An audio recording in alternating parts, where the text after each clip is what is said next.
یہ پیغمبر جو ہم وقتاً فوقتاً بھیجتے رہے ہیں، ان میں سے ہم نے بعض کو بعض پر فضیلت دی ہے۔ بعض ایسے ہیں جن سے اللہ نے گفتگو کی، اور بعض کے دوسرے امور میں مرتبے بلند کیے۔ اور عیسیٰ ابن مریم کو ہم نے کھلی ہوئی نشانیاں عطا کی اور روح القدس سے ان کو مدد دی۔ اور اگر اللہ چاہتا تو ان سے پچھلے لوگ اپنے پاس کھلی نشانیاں آنے کے بعد آپس میں نہ لڑتے، لیکن انہوں نے اختلاف کیا تو ان میں سے بعض تو ایمان لے آئے اور بعض کافر ہی رہے۔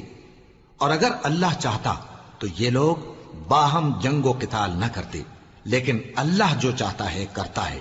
اے ایمان والو، جو مال ہم نے تم کو دیا ہے اس میں سے اس دن کے آنے سے پہلے پہلے خرچ کر لو جس میں نہ اعمال کا سودا ہو اور نہ دوستی اور سفارش ہو سکے، اور کفر کرنے والے لوگ ظالم ہیں۔ اللہ وہ معبود برحق ہے کہ اس کے سوا کوئی عبادت کے لائق نہیں، زندہ ہے، سب کو تھامنے والا، اسے نہ اونگ آتی ہے نہ نیند۔ جو کچھ آسمانوں میں اور جو کچھ زمین میں ہے سب اسی کا ہے۔ کون ہے کہ اس کی اجازت کے بغیر اس سے کسی کی سفارش کر سکے؟ جو کچھ لوگوں کے روبرو ہو رہا ہے اور جو کچھ ان کے پیچھے ہو چکا ہے اسے سب معلوم ہے، اور لوگ اس کی معلومات میں سے کسی چیز پر دسترس حاصل نہیں کر سکتے۔ ہاں، جس قدر وہ چاہتا ہے اسی قدر معلوم کرا دیتا ہے۔ اس کی بادشاہی اور علم آسمان اور زمین سب پر حاوی ہے، اور اسے ان کی حفاظت کچھ بھی دشوار نہیں۔ وہ بڑا عالی رتبہ ہے، جلیل القدر ہے۔ دین اسلام میں کوئی زبردستی نہیں ہے، ہدایت صاف طور پر ظاہر اور گمراہی سے الگ ہو چکی ہے۔ تو جو شخص بتوں سے اعتقاد نہ رکھے اور اللہ پر ایمان لائے، اس نے ایسی مضبوط رسی ہاتھ میں پکڑ لی ہے جو کبھی ٹوٹنے والی نہیں، اور اللہ سب کچھ سنتا ہے، سب کچھ جانتا ہے۔ جو لوگ ایمان لائے ہیں ان کا دوست اللہ ہے کہ اندھیرے سے نکال کر روشنی میں لے جاتا ہے، اور جو کافر ہیں ان کے دوست شیطان ہیں کہ ان کو روشنی سے نکال کر اندھیرے میں لے جاتے ہیں۔ یہی لوگ اہل دوزخ ہیں کہ اس میں ہمیشہ رہیں گے۔ بھلا تم نے اس شخص کو نہیں دیکھا جو اس غرور کے سبب سے کہ اللہ نے اس کو سلطنت بخشی تھی، ابراہیم سے اپنے پروردگار کے بارے میں جھگڑنے لگا؟ جب ابراہیم نے کہا میرا پروردگار تو وہ ہے جو زندگی دیتا ہے اور موت دیتا ہے، وہ بولا کہ زندگی اور موت تو میں بھی دے سکتا ہوں۔ ابراہیم نے کہا کہ اللہ تو سورج کو مشرق سے نکالتا ہے، آپ اسے مغرب سے نکال دیجئے۔ یہ سن کر وہ کافر ہکا بکا رہ گیا، اور اللہ بے انصافوں کو ہدایت نہیں دیا کرتا۔ یا اسی طرح اس شخص کو نہیں دیکھا جس کا ایک بستی پر جو اپنی چھتوں پر گری پڑی تھی گزر ہوا، تو اس نے کہا کہ اللہ اس کے باشندوں کو مرنے کے بعد کیوں کر زندہ کرے گا؟ تو اللہ نے اس کی روح قبض کر لی اور 100 برس تک اس کو مردہ رکھا۔ پھر اس کو جلا اٹھایا اور پوچھا تم کتنا عرصہ مرے پڑے رہے ہو؟ اس نے جواب دیا کہ 1 دن یا اس سے بھی کم۔ اللہ نے فرمایا نہیں، بلکہ 100 برس مرے رہے ہو۔ اور اپنے کھانے پینے کی چیزوں کو دیکھو کہ اتنی مدت میں مطلق سڑی بسی نہیں، اور اپنے گدھے کو بھی دیکھو جو مرا پڑا ہے۔ غرض ان باتوں سے یہ ہے کہ ہم تم کو لوگوں کے لیے اپنی قدرت کی نشانی بنائیں۔ اور ہاں، گدھے کی ہڈیوں کو دیکھو کہ ہم ان کو کس طرح جوڑے دیتے اور ان پر کس طرح گوشت پوست چڑھائے دیتے ہیں۔ جب یہ واقعات اس کے مشاہدے میں آئے تو بول اٹھا کہ میں یقین کرتا ہوں کہ اللہ ہر چیز پر قادر ہے۔ اور جب ابراہیم نے اللہ سے عرض کیا کہ اے پروردگار مجھے دکھا کہ تو مردوں کو کیوں کر زندہ کرے گا، اللہ نے فرمایا کیا تم نے اس بات کا یقین نہیں کیا؟ انہوں نے کہا کیوں نہیں، لیکن میں دیکھنا اس لیے چاہتا ہوں کہ میرا دل اطمینان کامل حاصل کر لے۔ فرمایا کہ 4 پرندے لے لو، پھر ان کو اپنے سے ہلا لو اور ان کے ٹکڑے ٹکڑے کر دو، پھر ان کا ایک ایک ٹکڑا ہر ایک پہاڑ پر رکھ دو، پھر ان کو بلاؤ تو وہ تمہارے پاس دوڑتے چلے آئیں گے، اور جان رکھو کہ اللہ غالب ہے، صاحب حکمت ہے۔ جو لوگ اپنا مال اللہ کی راہ میں خرچ کرتے ہیں ان کے مال کی مثال اس دانے کی سی ہے جس سے 7 بالیں اگیں اور ہر ایک بال میں 100 دانے ہوں، اور اللہ جس کے اجر کو چاہتا ہے اور زیادہ کرتا ہے، اور اللہ کشائش والا ہے، سب کچھ جاننے والا ہے۔ جو لوگ اپنا مال اللہ کے راستے میں صرف کرتے ہیں پھر اس کے بعد نہ اس خرچ کا کسی پر احسان رکھتے ہیں اور نہ کسی کو تکلیف دیتے ہیں، ان کا صلہ ان کے پروردگار کے پاس تیار ہے، اور قیامت کے روز نہ ان کو کچھ خوف ہوگا اور نہ وہ غمگین ہوں گے۔ جس خیرات کے دینے کے بعد لینے والے کو ایذا دی جائے اس سے تو نرم بات کہہ دینی اور درگزر کرنا بہتر ہے، اور اللہ بے نیاز ہے، بردبار ہے۔ مومنوں، اپنے صدقات و خیرات احسان رکھنے اور ایذا دینے سے اس شخص کی طرح برباد نہ کر دینا جو لوگوں کو دکھاوے کے لیے مال خرچ کرتا ہے اور اللہ اور روز آخر پر ایمان نہیں رکھتا، تو اس کے مال کی مثال اس چٹان کی سی ہے جس پر تھوڑی سی مٹی پڑی ہو اور اس پر زور کا مے برس کر اسے صاف کر ڈالے۔ اسی طرح یہ ریاکار لوگ اپنے اعمال کا کچھ بھی صلہ حاصل نہیں کر سکیں گے، اور اللہ ایسے ناشکروں کو ہدایت نہیں دیا کرتا۔ اور جو لوگ اللہ کی خوشنودی حاصل کرنے کے لیے اور خلوص نیت سے اپنا مال خرچ کرتے ہیں، ان کی مثال ایک باغ کی سی ہے جو اونچی جگہ پر واقع ہو، جب اس پر زور کا مے پڑے تو دگنا پھل لائے، پھر اگر مے نہ بھی پڑے تو خیر پھوار ہی صحیح، اور اللہ تمہارے کاموں کو دیکھ رہا ہے۔ بھلا تم میں کوئی یہ چاہتا ہے کہ اس کا کھجوروں اور انگوروں کا باغ ہو جس میں نہریں بہ رہی ہوں اور اس میں اس کے لیے ہر قسم کے میوے موجود ہوں، اور اسے بڑھاپا آ پکڑے اور اس کے ننھے ننھے بچے بھی ہوں، تو ناگہاں اس باغ پر آگ کا بھرا ہوا بگولا چلے، پس وہ جل جائے۔ اس طرح اللہ تم سے اپنی آیتیں کھول کھول کر بیان فرماتا ہے تاکہ تم سوچو اور سمجھو۔ مومنو، جو پاکیزہ اور عمدہ مال تم کماتے ہو اور جو چیزیں ہم تمہارے لیے زمین سے نکالتے ہیں ان میں سے اللہ کی راہ میں بھی خرچ کرو، اور بری اور ناپاک چیزیں دینے کا قصد نہ کرنا کہ اگر وہ چیزیں تمہیں دی جائیں تو بجز اس کے کہ لیتے وقت آنکھیں بند کر لو، ان کو کبھی نہ لو، اور جان رکھو کہ اللہ بے نیاز ہے، خوبیوں والا ہے۔ شیطان تمہیں تنگ دستی کا خوف دلاتا اور بے حیائی کے کام کرنے کو کہتا ہے، اور اللہ تم سے اپنی بخشش اور رحمت کا وعدہ کرتا ہے، اور اللہ کشائش والا ہے، سب کچھ جاننے والا ہے۔ وہ جس کو چاہتا ہے دانائی بخشتا ہے، اور جس کو دانائی ملی بے شک اس کو بڑی نعمت ملی۔ اور نصیحت تو وہی لوگ قبول کرتے ہیں جو عقل مند ہیں، اور تم اللہ کی راہ میں جس طرح کا خرچ کرو یا کوئی نذر مانو، اللہ اس کو جانتا ہے، اور ظالموں کا کوئی مددگار نہ ہوگا۔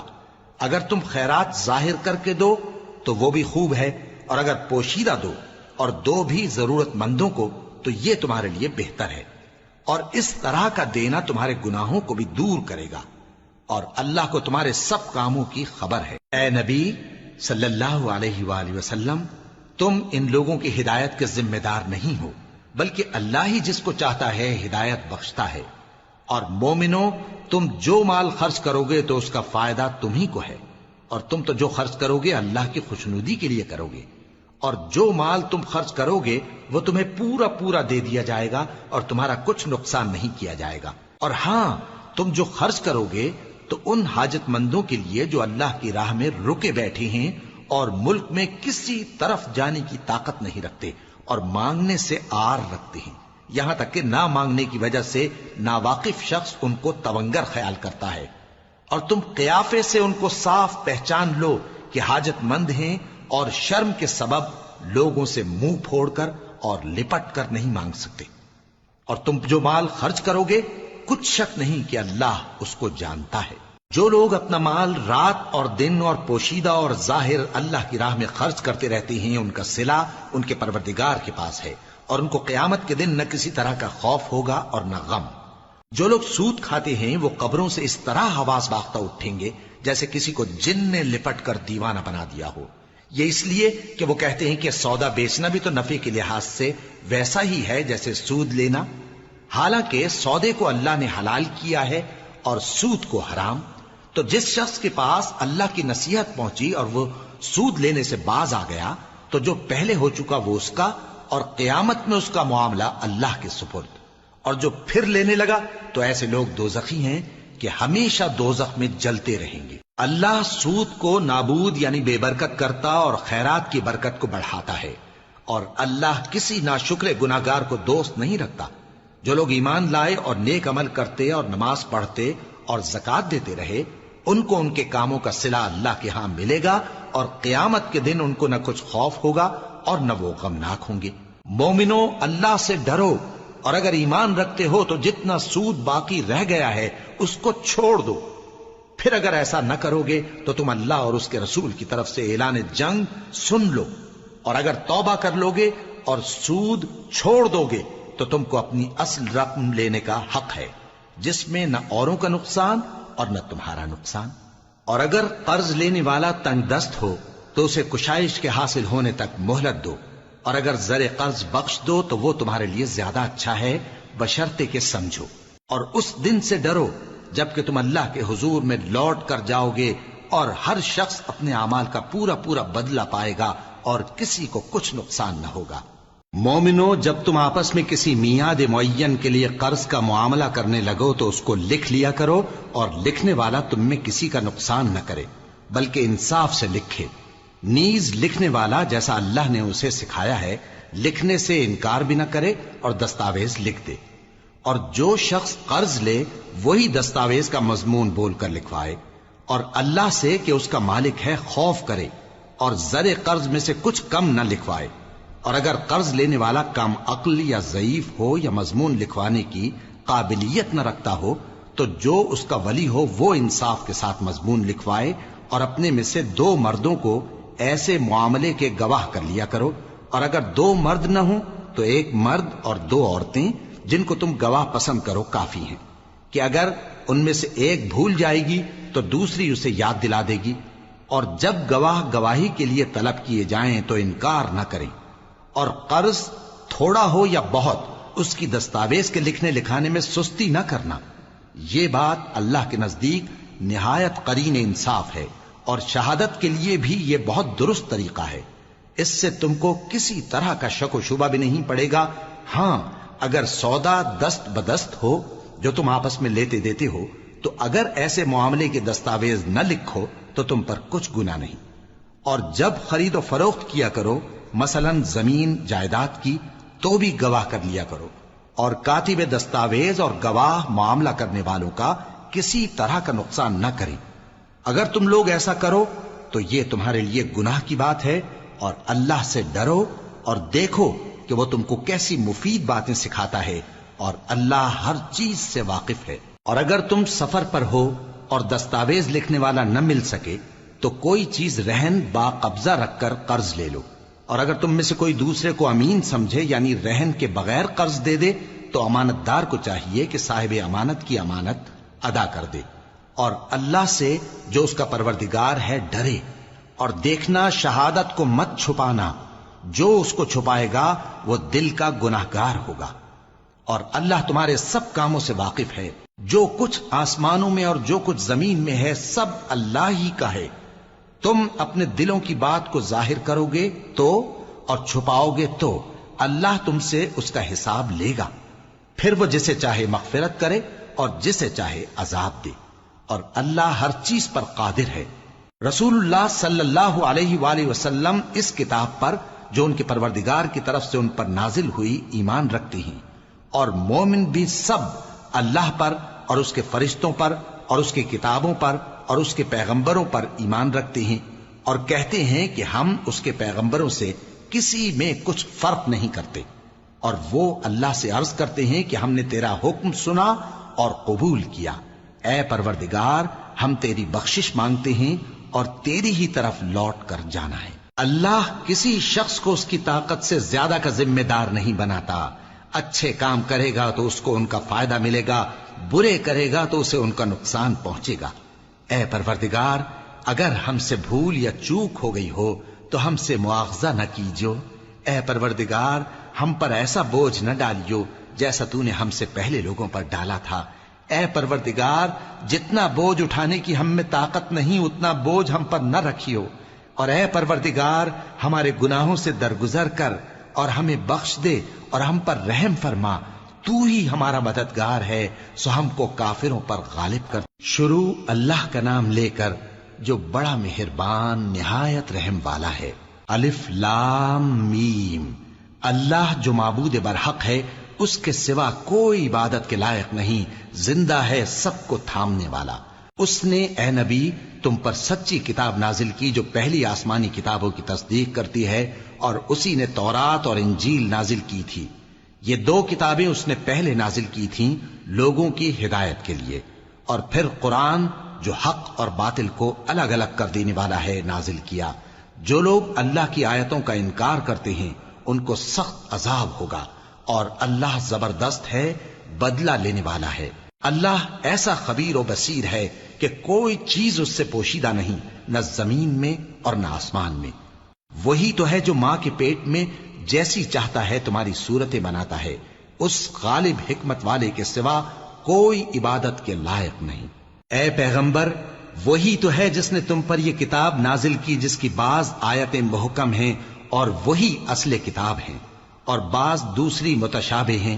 تو جن لوگوں کے دلوں میں کجی ہے وہ متشابہات کا اتباع کرتے ہیں تاکہ فتنہ برپا کریں اور مراد اصلی کا پتہ لگائیں، حالانکہ مراد اصلی اللہ کے سوا کوئی نہیں جانتا۔ اور جو لوگ علم میں گہری نظر رکھتے ہیں وہ یہ کہتے ہیں کہ ہم ان پر ایمان لائے، یہ سب آیات ہمارے پروردگار کی طرف سے ہیں، اور نصیحت تو عقل مند ہی قبول کرتے ہیں۔ اے پروردگار، جب تو نے ہمیں ہدایت بخشی ہے تو اس کے بعد ہمارے دلوں میں کجی نہ پیدا کر دیجو، اور ہمیں اپنے ہاتھ سے رحمت عطا فرما، تو بڑا عطا فرمانے والا ہے۔ اے پروردگار، تو اس روز جس کے آنے میں کچھ بھی شک نہیں سب لوگوں کو اپنے حضور میں جمع کر لے گا، بے شک اللہ خلاف وعدہ نہیں کرتا۔ جو لوگ کافر ہوئے اس دن نہ تو ان کا مال ہی اللہ کے عذاب سے ان کو بچا سکے گا اور نہ ان کی اولاد ہی کچھ کام آئے گی، اور یہ لوگ آتش جہنم کا ایندھن ہوں گے۔ ان کا حال بھی فرعونیوں اور ان سے پہلے لوگوں کا سا ہوگا جنہوں نے ہماری آیتوں کی تکذیب کی تھی، تو اللہ نے ان کو ان کے گناہوں کے سبب عذاب میں پکڑ لیا تھا، اور اللہ سخت عذاب کرنے والا ہے۔ اے پیغمبر، کافروں سے کہہ دو کہ تم دنیا میں بھی عنقریب مغلوب ہو جاؤ گے اور آخرت میں جہنم کی طرف اکٹھا کیے جاؤ گے، اور وہ بری جگہ ہے۔ تمہارے لیے دو گروہوں میں جو جنگ بدر کے دن آپس میں بھڑ گئے قدرت الہی کی عظیم الشان نشانی تھی۔ ایک گروہ مسلمانوں کا تھا، وہ اللہ کی راہ میں لڑ رہا تھا، اور دوسرا گروہ کافروں کا تھا، وہ ان کو اپنی آنکھوں سے اپنے سے دگنا مشاہدہ کر رہا تھا۔ اور اللہ اپنی نصرت سے جس کو چاہتا ہے مدد دیتا ہے۔ جو اہل بصارت ہیں ان کے لیے اس واقعے میں بڑی عبرت ہے۔ لوگوں کو ان کی خواہشوں کی چیزیں یعنی عورتیں اور بیٹے اور سونے اور چاندی کے بڑے بڑے ڈھیر اور نشان لگے ہوئے گھوڑے اور مویشی اور کھیتی بڑی زینت دار معلوم ہوتی ہیں، مگر یہ سب دنیا ہی کی زندگی کے سامان ہیں، اور اللہ کے پاس بہت اچھا ٹھکانہ ہے۔ اے پیغمبر، ان سے کہو کہ بھلا میں تم کو ایسی چیز بتاؤں جو ان چیزوں سے کہیں اچھی ہو؟ سنو، جو لوگ پرہیزگار ہیں ان کے لیے اللہ کے ہاں باغات بہشت ہیں جن کے نیچے نہریں بہ رہی ہیں، ان میں وہ ہمیشہ رہیں گے، اور پاکیزہ بیویاں ہیں، اور سب سے بڑھ کر اللہ کی خوشنودی۔ اور اللہ اپنے سب بندوں کو دیکھ رہا ہے جو اللہ سے التجا کرتے ہیں کہ اے پروردگار، ہم ایمان لے آئے سو ہم کو ہمارے گناہ معاف فرما اور ہم کو دوزخ کے عذاب سے محفوظ رکھ۔ یہ وہ لوگ ہیں جو مشکلات میں صبر کرتے اور سچ بولتے اور عبادت میں لگے رہتے اور نیکی میں خرچ کرتے اور اوقات سحر میں گناہوں کی معافی مانگا کرتے ہیں۔ اللہ تو اس بات کی گواہی دیتا ہے کہ اس کے سوا کوئی معبود نہیں، اس حال میں کہ وہ انصاف کا حاکم ہے، اور فرشتے اور علم والے بھی گواہی دیتے ہیں کہ اس غالب حکمت والے کے سوا کوئی لائق عبادت نہیں۔ دین تو اللہ کے نزدیک اسلام ہی ہے، اور اہل کتاب نے جو اس دین سے اختلاف کیا تو علم حاصل ہونے کے بعد آپس کی ضد سے کیا، اور جو شخص اللہ کی آیتوں کو نہ مانے تو اللہ جلد حساب لینے والا ہے۔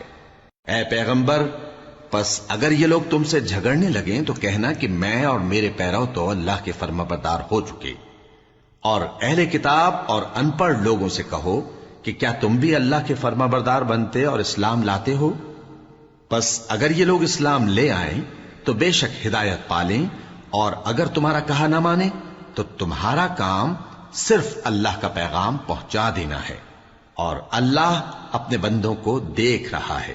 جو لوگ اللہ کی آیتوں کو نہیں مانتے اور انبیاء کو ناحق قتل کرتے رہے ہیں، اور جو انصاف کرنے کا حکم دیتے ہیں انہیں بھی مار ڈالتے ہیں، ان کو دکھ دینے والے عذاب کی خوشخبری سنا دو۔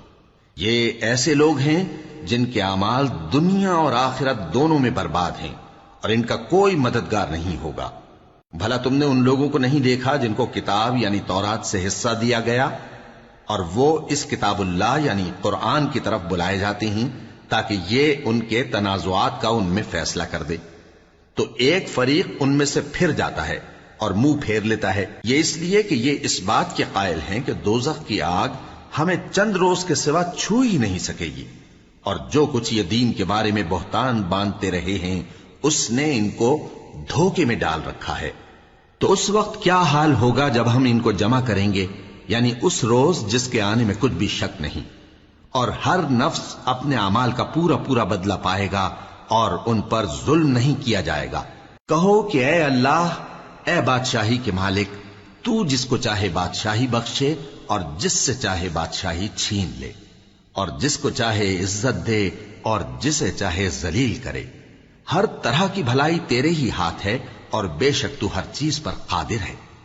تو ہی رات کو دن میں داخل کرتا اور تو ہی دن کو رات میں داخل کرتا ہے، تو ہی بے جان سے جاندار پیدا کرتا ہے اور تو ہی جاندار سے بے جان پیدا کرتا ہے، اور تو ہی جس کو چاہتا ہے بے حساب رزق بخشتا ہے۔ مومنوں کو چاہیے کہ مومنوں کے سوا کافروں کو دوست نہ بنائیں، اور جو ایسا کرے گا اس سے اللہ کا کچھ عہد نہیں۔ ہاں اگر اس طریق سے تم ان کے شر سے بچاؤ کی صورت پیدا کرو تو مذائقہ نہیں، اور اللہ تم کو اپنے غضب سے ڈراتا ہے اور اللہ ہی کی طرف تم کو لوٹ کر جانا ہے۔ اے پیغمبر، لوگوں سے کہہ دو کہ کوئی بات تم اپنے دلوں میں مخفی رکھو یا اسے ظاہر کرو، اللہ اس کو جانتا ہے، اور جو کچھ آسمانوں میں اور جو کچھ زمین میں ہے اس کو سب کی خبر ہے، اور وہ ہر چیز پر قادر ہے۔ جس دن ہر شخص اپنی کی ہوئی نیکی کو موجود پا لے گا اور اپنی برائی کو بھی دیکھ لے گا تو آرزو کرے گا کہ اے کاش اس میں اور اس برائی میں دور کی مسافت ہو جاتی، اور اللہ تم کو اپنے غضب سے ڈراتا ہے اور اللہ اپنے بندوں پر نہایت مہربان ہے۔ اے پیغمبر، لوگوں سے کہہ دو کہ اگر تم اللہ کو دوست رکھتے ہو تو میری پیروی کرو، اللہ بھی تمہیں دوست رکھے گا اور تمہارے گناہ معاف کر دے گا، اور اللہ بخشنے والا ہے، مہربان ہے۔ کہہ دو کہ اللہ اور اس کے رسول کا حکم مانو، پس اگر وہ نہ مانے تو اللہ بھی کافروں کو دوست نہیں رکھتا۔ اللہ نے آدم اور نوح اور خاندان ابراہیم اور خاندان عمران کو تمام جہان کے لوگوں میں سے منتخب فرمایا تھا، ان میں سے بعض بعض کی اولاد تھے، اور اللہ سننے والا ہے، جاننے والا ہے۔ وہ وقت یاد کرنے کے لائق ہے جب عمران کی بیوی نے کہا کہ اے پروردگار، جو بچہ میرے پیٹ میں ہے میں اس کو تیری نظر کرتی ہوں، اسے دنیا کے کاموں سے آزاد رکھوں گی، تو اسے میری طرف سے قبول فرما، تو سننے والا ہے، جاننے والا ہے۔ پھر جب ان کے ہاں بچہ پیدا ہوا تو کہنے لگی کہ پروردگار، میرے تو لڑکی ہوئی ہے، جبکہ اللہ خوب جانتا تھا جو ان کے ہاں ولادت ہوئی تھی، اور نہ ہوتا لڑکا مانند اس لڑکی کے، اور کہنے لگی میں نے اس کا نام مریم رکھا ہے، اور میں اس کو اور اس کی اولاد کو شیطان مردود سے تیری پناہ میں دیتی ہوں۔ تو اس کے پروردگار نے اس کو پسندیدگی کے ساتھ قبول فرمایا اور اسے اچھی طرح پرورش کیا، اور زکریا کو اس کا کفیل بنایا۔ زکریا جب کبھی عبادت گاہ میں اس کے پاس جاتے تو اس کے پاس کھانا پاتے۔ یہ کیفیت دیکھ کر ایک دن مریم سے پوچھنے لگے کہ مریم، یہ کھانا تمہارے پاس کہاں سے آتا ہے؟ وہ بولی کہ اللہ کے ہاں سے آتا ہے، بے شک اللہ جسے چاہتا ہے بے حساب رزق دیتا ہے۔ اس وقت زکریا نے اپنے پروردگار کو پکارا، عرض کی کہ پروردگار، مجھے اپنی طرف سے اولاد صالح عطا فرما، تو بے شک دعا سننے والا ہے۔ چنانچہ وہ ابھی عبادت گاہ میں کھڑے نماز ہی پڑھ رہے تھے کہ فرشتوں نے آواز دی کہ زکریا، اللہ تمہیں یحییٰ کی بشارت دیتا ہے، جو کلمۃ اللہ یعنی عیسیٰ کی تصدیق کریں گے اور سردار ہوں گے، اور عورتوں سے رغبت نہ رکھنے والے، اور ایک پیغمبر یعنی نیکوکاروں میں ہوں گے۔ زکریا نے کہا، اے پروردگار، میرے ہاں لڑکا کیوں کر پیدا ہوگا کہ میں تو بڈھا ہو گیا ہوں اور میری بیوی بانجھ ہے؟ فرمایا، اسی طرح اللہ جو چاہتا ہے کرتا ہے۔ زکریا نے کہا کہ پروردگار، میرے لیے کوئی نشانی مقرر فرما دے۔ فرمایا، تمہاری نشانی یہ ہے کہ تم لوگوں سے 3 دن اشارے کے سوا بات نہ کر سکو گے، تو ان دنوں میں اپنے پروردگار کی کثرت سے یاد اور صبح و شام اس کی تسبیح کرنا۔ اور جب فرشتوں نے مریم سے کہا کہ مریم، اللہ نے تم کو برگزیدہ کیا ہے اور تمہیں پاک بنایا ہے اور دنیا جہان کی عورتوں میں سے تم کو منتخب کیا ہے، اے مریم، اپنے پروردگار کی فرما برداری کرنا اور سجدہ کرنا اور رکوع کرنے والوں کے ساتھ رکوع کرنا۔ اے نبی، یہ باتیں اخبار غیب میں سے ہیں جو ہم تمہارے پاس بھیجتے ہیں۔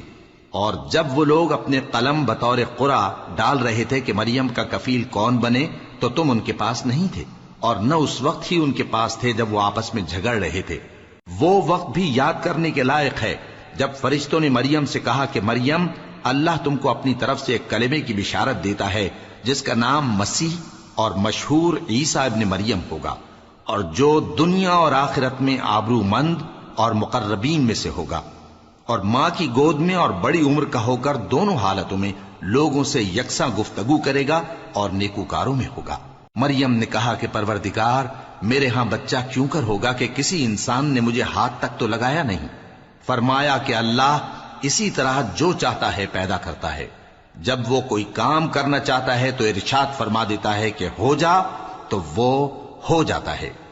اور وہ اسے کتاب و حکمت اور تورات اور انجیل کا علم عطا کرے گا، اور عیسیٰ بنی اسرائیل کی طرف پیغمبر ہو کر جائیں گے اور کہیں گے کہ میں تمہارے پاس تمہارے پروردگار کی طرف سے نشانی لے کر آیا ہوں، وہ یہ کہ تمہارے سامنے مٹی سے پرندے کی صورت بناتا ہوں، پھر اس میں پھونک مارتا ہوں تو وہ اللہ کے حکم سے سچ مچ پرندہ ہو جاتا ہے، اور پیدائشی اندھے اور ابرص کو تندرست کر دیتا ہوں، اور اللہ کے حکم سے مردوں کو زندہ کر دیتا ہوں، اور جو کچھ تم کھا کر آتے ہو اور جو اپنے گھروں میں جمع کر رکھتے ہو سب تم کو بتا دیتا ہوں۔ اگر تم صاحب ایمان ہو تو ان باتوں میں تمہارے لیے نشانی ہے، اور مجھ سے پہلے جو تورات نازل ہوئی تھی اس کی تصدیق بھی کرتا ہوں، اور میں اس لیے بھی آیا ہوں کہ بعض چیزیں جو تم پر حرام تھیں ان کو تمہارے لیے حلال کر دوں، اور میں تو تمہارے پروردگار کی طرف سے نشانی لے کر آیا ہوں۔ تو اللہ سے ڈرو اور میرا کہا مانو، کچھ شک نہیں کہ اللہ ہی میرا اور تمہارا پروردگار ہے، تو اسی کی عبادت کرو، یہی سیدھا رستہ ہے۔ پھر جب عیسیٰ نے ان کی طرف سے انکار و نافرمانی ہی دیکھی تو کہنے لگے کہ کوئی ہے جو اللہ کا طرفدار اور میرا مددگار ہو؟ حواری بولے کہ ہم اللہ کے طرفدار اور آپ کے مددگار ہیں، ہم اللہ پر ایمان لائے اور آپ گواہ رہے کہ ہم فرمانبردار ہیں۔ اے پروردگار، جو کتاب تو نے نازل فرمائی ہے ہم اس پر ایمان لے آئے اور تیرے پیغمبر کے متبع ہو چکے، تو ہم کو ماننے والوں میں لکھ رکھ۔ اور وہ یعنی یہود قتل عیسیٰ کے بارے میں ایک چال چلے، اور اللہ نے بھی عیسیٰ کو بچانے کے لیے تدبیر کی، اور اللہ بہترین تدبیر کرنے والا ہے۔ اس وقت اللہ نے فرمایا کہ عیسیٰ، میں تمہاری دنیا میں رہنے کی مدت پوری کر کے تم کو اپنی طرف اٹھا لوں گا اور تمہیں کافروں کی صحبت سے پاک کر دوں گا، اور جو لوگ تمہاری پیروی کریں گے ان کو کافروں پر قیامت تک فائق و غالب رکھوں گا۔ پھر تم سب میرے پاس لوٹ کر آؤ گے تو جن باتوں میں تم اختلاف کرتے رہے اس دن تم میں ان کا فیصلہ کر دوں گا۔ اب جو کافر ہوئے ان کو دنیا اور آخرت دونوں میں سخت عذاب دوں گا، اور ان کا کوئی مددگار نہ ہوگا۔ اور جو لوگ ایمان لائے اور عمل نیک کرتے رہے ان کو اللہ پورا پورا صلہ دے گا، اور اللہ ظالموں کو دوست نہیں رکھتا۔ اے نبی، یہ ہم تم کو اللہ کی آیتیں اور حکمت بھری نصیحتیں پڑھ پڑھ کر سناتے ہیں۔ عیسیٰ کا حال اللہ کے نزدیک آدم کا سا ہے کہ اس نے پہلے مٹی سے ان کو بنایا، پھر فرمایا کہ باشعور انسان ہو جا، تو وہ ویسے ہی ہو گئے۔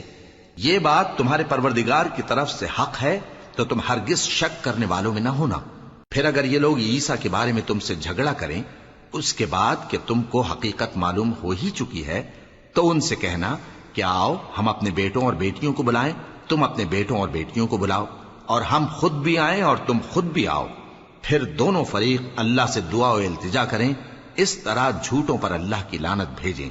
یہ تمام بیانات صحیح ہیں، اور اللہ کے سوا کوئی معبود نہیں، اور بے شک اللہ غالب ہے، صاحب حکمت ہے۔ بس اگر یہ لوگ پھر جائیں تو اللہ مفسدوں کو خوب جانتا ہے۔ کہہ دو کہ اے اہل کتاب، جو بات ہمارے اور تمہارے دونوں کے درمیان یکساں تسلیم کی گئی ہے اس کی طرف آؤ، وہ یہ کہ اللہ کے سوا ہم کسی کی عبادت نہ کریں اور اس کے ساتھ کسی چیز کو شریک نہ بنائیں، اور ہم میں کوئی کسی کو اللہ کے سوا اپنا کارساز نہ سمجھے۔ پھر اگر یہ لوگ اس بات کو نہ مانیں تو ان سے کہہ دو کہ تم گواہ رہو کہ ہم اللہ کے فرما بردار ہیں۔ اے اہل کتاب، تم ابراہیم کے بارے میں کیوں جھگڑتے ہو؟ حالانکہ تورات اور انجیل ان کے بعد اتری ہیں اور وہ پہلے ہو چکے، تو کیا تم عقل نہیں رکھتے؟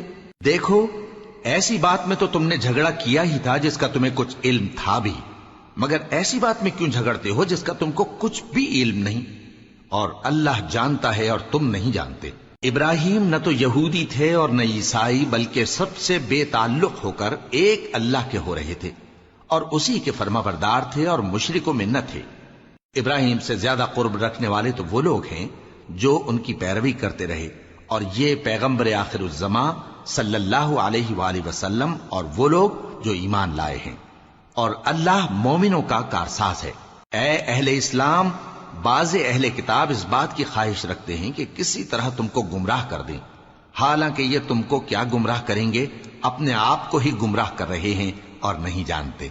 اے اہل کتاب، تم اللہ کی آیتوں سے کیوں انکار کرتے ہو اور تم تورات کو مانتے تو ہو؟ اے اہل کتاب، تم سچ کو جھوٹ کے ساتھ خلط ملط کیوں کرتے ہو اور حق کو کیوں چھپاتے ہو جبکہ تم جانتے بھی ہو؟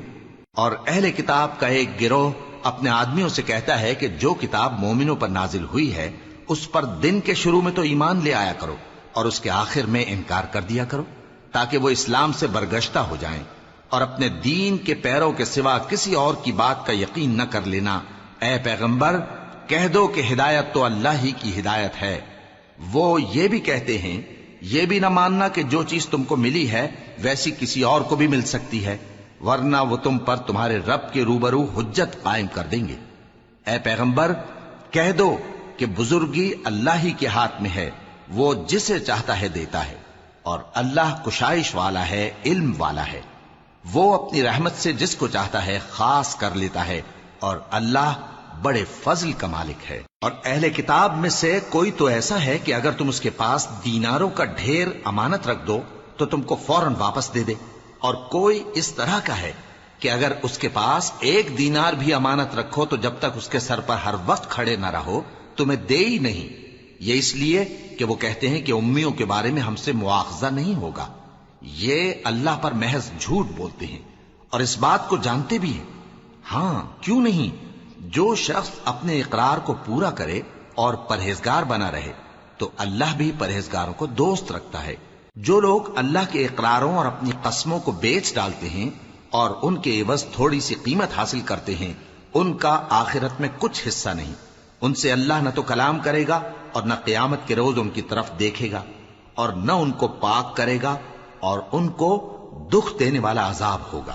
اور ان اہل کتاب میں بعض ایسے ہیں کہ کتاب یعنی تورات کو زبان مروڑ مروڑ کر پڑھتے ہیں تاکہ تم سمجھو کہ جو کچھ وہ پڑھتے ہیں کتاب میں سے ہے، حالانکہ وہ کتاب میں سے نہیں ہوتا، اور کہتے ہیں کہ وہ اللہ کی طرف سے نازل ہوا ہے، حالانکہ وہ اللہ کی طرف سے نہیں ہوتا، اور اللہ پر جھوٹ بولتے ہیں اور یہ بات جانتے بھی ہیں۔ کسی آدمی کو شایع نہیں کہ اللہ اسے کتاب اور حکومت اور نبوت عطا فرمائے پھر وہ لوگوں سے کہے کہ اللہ کو چھوڑ کر میرے بندے ہو جاؤ، بلکہ اس کو یہ کہنا چاہیے کہ اے اہل کتاب، تم ربانی ہو جاؤ، کیونکہ تم کتاب کی تعلیم بھی دیتے ہو اور کیونکہ پڑھتے پڑھاتے رہتے ہو۔ اور اس کو یہ بھی نہیں کہنا چاہیے کہ تم فرشتوں اور پیغمبروں کو معبود بنا لو۔ بھلا جب تم مسلمان ہو چکے تو کیا وہ تمہیں کافر ہونے کو کہے گا؟ اور جب اللہ نے پیغمبروں سے عہد لیا کہ جب میں تم کو کتاب اور دانائی عطا کروں پھر تمہارے پاس کوئی پیغمبر آئے جو تمہاری کتاب کی تصدیق کرے تو تمہیں ضرور اس پر ایمان لانا ہوگا اور ضرور اس کی مدد کرنی ہوگی۔ اور عہد لینے کے بعد پوچھا کہ بھلا تم نے اقرار کیا اور اس اقرار پر میرا ذمہ لیا، یعنی مجھے ضامن ٹھہرایا؟ انہوں نے کہا ہاں، ہم نے اقرار کیا۔ فرمایا کہ تم اس عہد و پیمان کے گواہ رہو اور میں بھی تمہارے ساتھ گواہ ہوں۔ اب جو لوگ اس کے بعد پھر جائیں تو وہی بد کردار ہیں۔ پھر کیا یہ کافر اللہ کے دین کے سوا کسی اور دین کے طالب ہیں؟ حالانکہ سب اہل آسمان و زمین خوشی یا ناخوشی سے اللہ کے فرما بردار ہیں اور اسی کی طرف لوٹ کر جانے والے ہیں۔ کہو کہ ہم اللہ پر ایمان لائے اور جو کتاب ہم پر نازل ہوئی اور جو صحیفے ابراہیم اور اسماعیل اور اسحاق اور یعقوب اور ان کی اولاد پر اترے، اور جو کتابیں موسیٰ اور عیسیٰ اور دوسرے انبیاء کو پروردگار کی طرف سے ملیں، سب پر ایمان لائے۔ ہم ان پیغمبروں میں سے کسی میں کچھ فرق نہیں کرتے، اور ہم اسی اللہ کے فرما بردار ہیں۔ اور جو شخص اسلام کے سوا کسی اور دین کا طالب ہوگا وہ اس سے ہرگز قبول نہیں کیا جائے گا، اور ایسا شخص آخرت میں نقصان اٹھانے والوں میں ہوگا۔ اللہ ایسے لوگوں کو کیوں کر ہدایت دے جو ایمان لانے کے بعد کافر ہو گئے اور پہلے اس بات کی گواہی دے چکے کہ یہ پیغمبر برحق ہے اور ان کے پاس دلائل بھی آ گئے، اور اللہ بے انصافوں کو ہدایت نہیں دیتا۔ ان لوگوں کی سزا یہ ہے کہ ان پر اللہ کی اور فرشتوں کی اور انسانوں کی سب کی لعنت ہے، ہمیشہ اس لعنت میں گرفتار رہیں گے۔ ان سے نہ تو عذاب ہلکا کیا جائے گا اور نہ انہیں مہلت دی جائے گی۔ ہاں، جنہوں نے اس کے بعد توبہ کی اور اپنی حالت درست کر لی تو اللہ بخشنے والا مہربان ہے۔ جو لوگ ایمان لانے کے بعد کافر ہو گئے پھر کفر میں بڑھتے گئے، ایسوں کی توبہ ہرگز قبول نہیں ہوگی اور یہ لوگ گمراہ ہیں۔ جو لوگ کافر ہوئے اور کفر ہی کی حالت میں مر گئے، وہ اگر نجات حاصل کرنی چاہیں اور بدلے میں زمین بھر سونا دیں تو ہرگز قبول نہیں کیا جائے گا۔ ان لوگوں کو دکھ دینے والا عذاب ہوگا اور ان کا کوئی مددگار نہیں ہوگا۔